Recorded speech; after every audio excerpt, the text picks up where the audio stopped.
What is up, guys? Keenan with Nailed It Media, and today I want to address a question that I got come across my Facebook feed from an awesome organization on Facebook called Photography Support Inspire. Photography, what is it called? Support Photography, Learn, Support, no, Photography, Support, Learn, and Inspire with Cozy Clicks. Anyway, this organization, if you haven't heard of them, or this Facebook page, if you haven't heard of them, is fantastic. There's some awesome content that comes across there. If you have any questions, there's some awesome people that try to help. And today, I want to try to help some of those people who have asked the question, how do you shoot in manual mode? But before we get into that, we need to make a pit stop. This is my tackling view.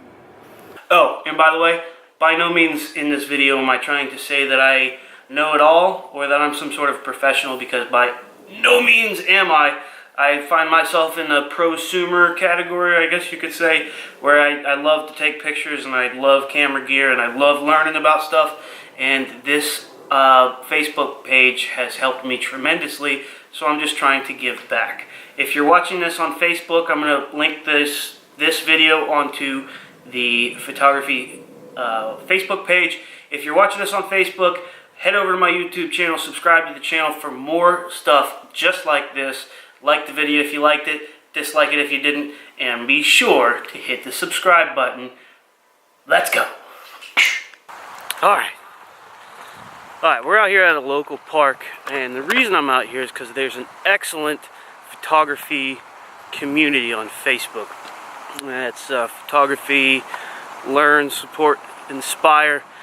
I've learned a lot, I've shared a lot, and there's a lot of just an awesome community. And one of the questions that I got on there was, you know, I want to get into manual mode, but I'm not really sure how to do it. I'm kind of nervous about it and all this. And so today I've come out to a park and I'm going to try to go over the 3 things that constitute an exposure. But my dumbass left the house today with 1 memory card. So my camera I'm going to be taking photos on is going to have to be the same memory card that's in the camera I'm taking this video with, which might make things a little difficult. We'll try. So, first thing I want to talk about is shutter speed. I have this water fountain behind me. I'm going to shoot it and try to explain to you what shutter speed is. Now, I was walking up here, and just a second ago you probably saw that, and I had the camera and I was talking to it, kind of like vlogging, right? Casey Neistat over here. And people looked at me like I am being crazy. I'm like, what the?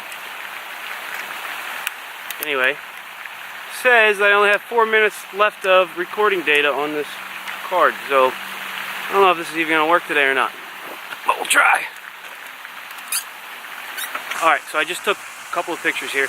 Now what I've done is, the first image I took with a relatively long shutter speed of about 1.5 seconds. And what I've done there is I was able to get the waterfall to continue motion while the shutter was open, creating a blur effect and getting that smooth, milky effect over the water. Now this usually works better if you use, like, you know, a longer, even longer exposure than that. Alright, so I'm sitting here putting this video together, and I looked at that first image that I took and realized that I moved the camera whenever I hit the shutter, and because that shutter was open for such a long time, that motion blur of the camera shaking ended up in the footage I took. Now, at first when I looked at it, I'm like, well, that's awful, but you know, it actually goes to show you what can happen with a long exposure. So typically I would recommend using a shutter release or a timer. Hit the button and let the camera count down and let all that camera shake settle itself out before you take your photo. But then what I've done in the second frame is I've taken that same shot, same focus, at 1/250th of a second to try to freeze that water in time. As I was over there taking that shot right there, this kid saw me recording, and he's doing this thing called, what do you say? Park running? What do you call it? Parkour. He said, I need a GoPro to film at parkour. Like, what is that? He says, it's like you run and jump on stuff. I'm like, oh, okay. Like free running? He goes, yeah, it's like parkour. Parkour! Parkour! Ah, perfect. Alright, so what I've just done now is I've tried to explain aperture. Now the way I've done that is I've set my camera up here and I've focused in down here on the wood. Now the point of that is I was gonna focus right here, not change any other settings, lock my lens down on manual mode, and shoot at the same spot in focus, but change my f-stop number so that I can get a deeper or a shallower depth of field. Alright, so this is how aperture works. I got this old camera lens here, and this is probably my favorite lens. It's a 50mm f2 Pentax K-mount lens that was off of an old film camera. I adapted it to put on my 60D, and it's awesome. But this is how it works. Inside here you have aperture blades, right? So this would be a wide aperture. This is shooting at f2 on this particular lens.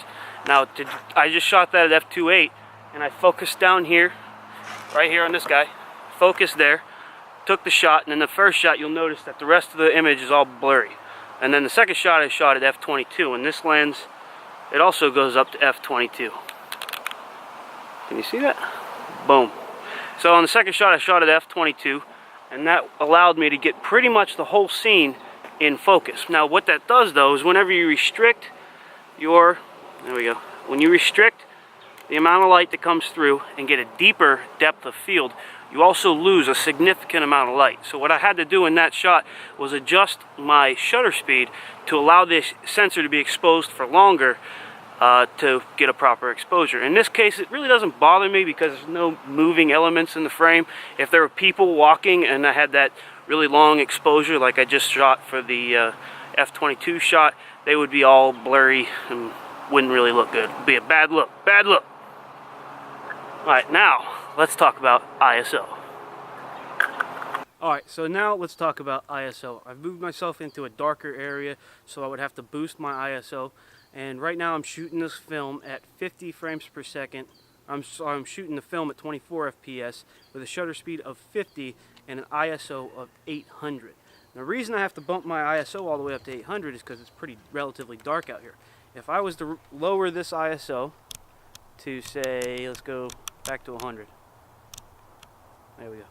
So this is at 100 ISO, shooting at the exact same settings. So this pretty much explains what ISO does. Now let's bring this back up so you can actually see here. We'll put that in auto, ISO auto, and it's telling me I'm at 800 ISO. So inside your camera, let me turn this off, you have a sensor, image sensor inside your camera. And what you're doing is you're just adjusting how sensitive that sensor is to light. Alright guys, so that was just a really quick kind of just explanation of what the three things in your camera are that you can adjust so that you can get the perfect exposure. Again, this is coming out of a question that's on a Facebook post from Photography Learn, Inspire, Support. I love you guys. You know, keep up with the good work. Some of you guys post some amazing photos on there, and I love learning, I love posting, I love answering questions for everybody. So that said, see you in the next one.